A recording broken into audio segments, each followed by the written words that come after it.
Day 6.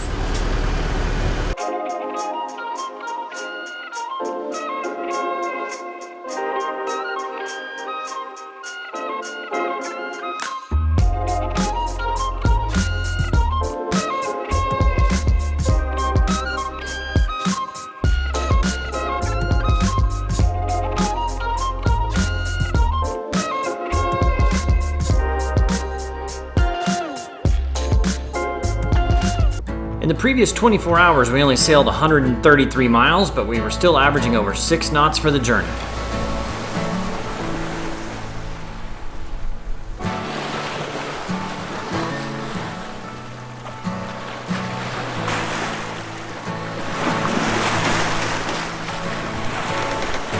So how are you enjoying the sail? It's good. It's actually pretty peaceful. Yeah. Very low stimuli. We picked a really good weather window here, I think. For the next 7 days. You know, we've got some nice patrons that send us weather updates. Thank you so much.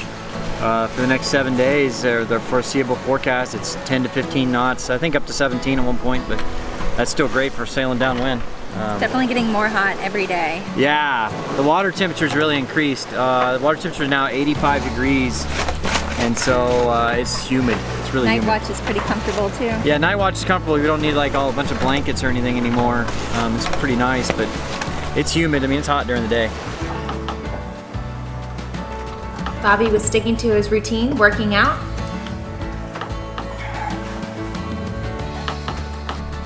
And Laura was finding other ways to entertain herself.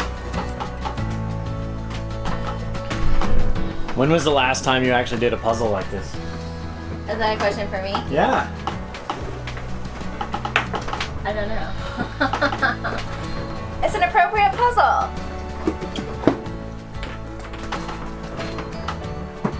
Okay. 1,500 pieces. It's the adult version. How long do you think it's going to take you to do this? I did this in 5 minutes. Well, the edges are the easiest part, and it was not 5 minutes. It was like 30 minutes. I've been editing in there, and so yeah. I got a good head start on my puzzle today. I didn't think anybody else would be interested in it, but Bobby got in on the action too. And it's 1,500 pieces. I might have 200 of them done, so this might take me a couple days.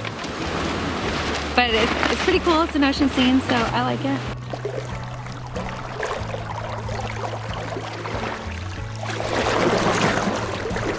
Of course, we have extra time, so we thought we'd show you, I guess, our final provisioning. So we got a whole bunch of fresh produce. So that's pretty much what we've been trying to live off of in the beginning. So it's day 6. So 6 days of lots of apples and oranges and fresh produce. So this is our salon and galley before we start to tear it up.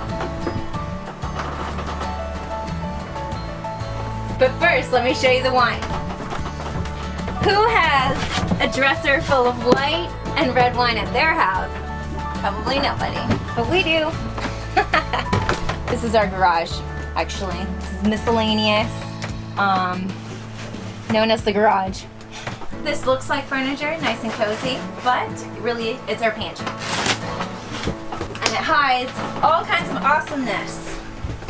So we have like a lifetime supply of vodka and rum in here. Also rice and oatmeal. Non-stick stuff is your friend. You non-stick everything.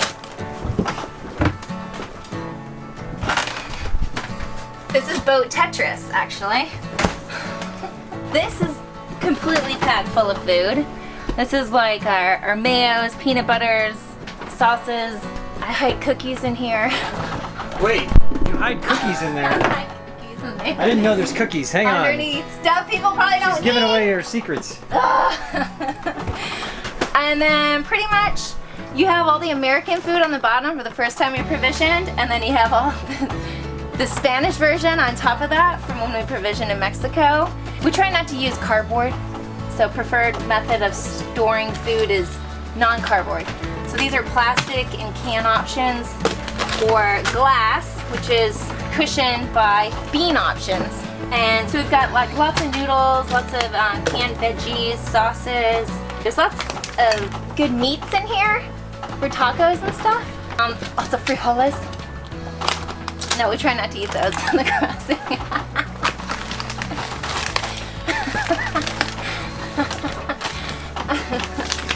Then we have lots of other good goodies. Breakfast bars, canned fruits, more crackers, salad dressings.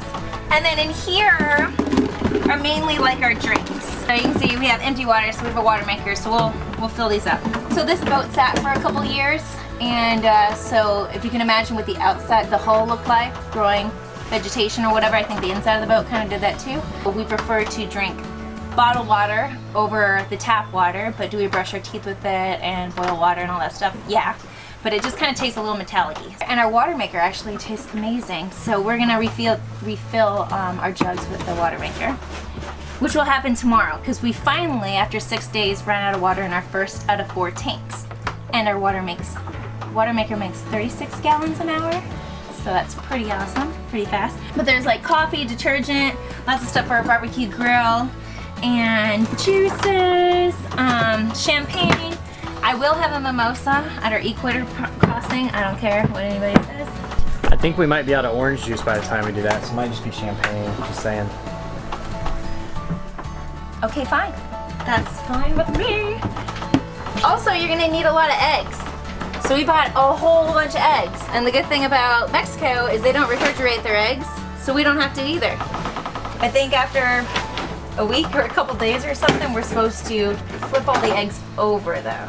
The reason we don't have to refrigerate the eggs is because in the United States what they do is they wash all the eggs to try to prevent E. coli. So they wash them, they put them through a washer, but when you do that, it takes the protective covering off of the egg, and so it doesn't protect it from like bacteria and all that.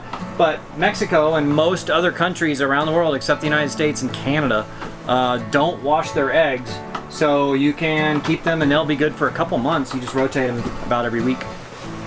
And then we have our fridge and freezer, which we don't really use this as a freezer anymore. We just kind of store all of our water jugs in here, juices, lemonade options, chocolate stays cold there. We have these metal crates, which makes it easier to stack everything and also keep our vegetables from being squished. And then the freezer's upstairs.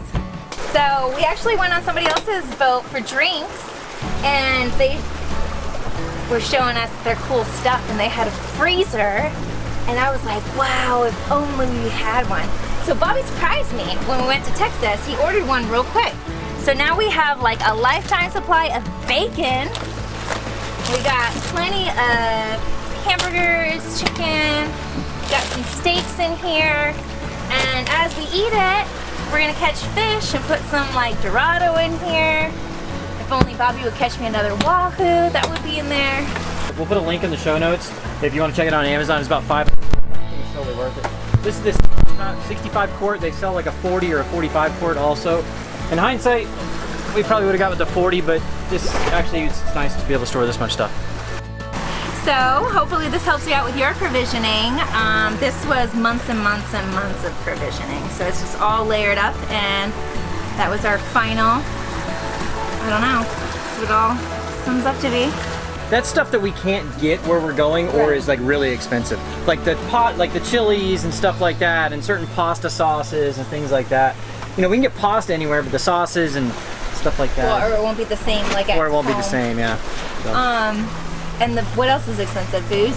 Yeah. So we loaded up on that. Yeah, we loaded up on booze. Although this is a no drinking crossing, it's going pretty well. It's day 6 without drinking.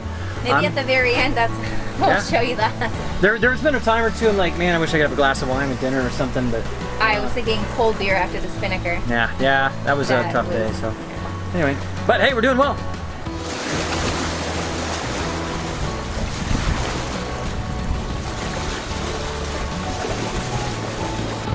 Definitely notice the temperature change the closer we get to the equator. In Cabo, we were having to use sheets and you know, like pajamas to sleep at night and covers. Definitely don't need that now.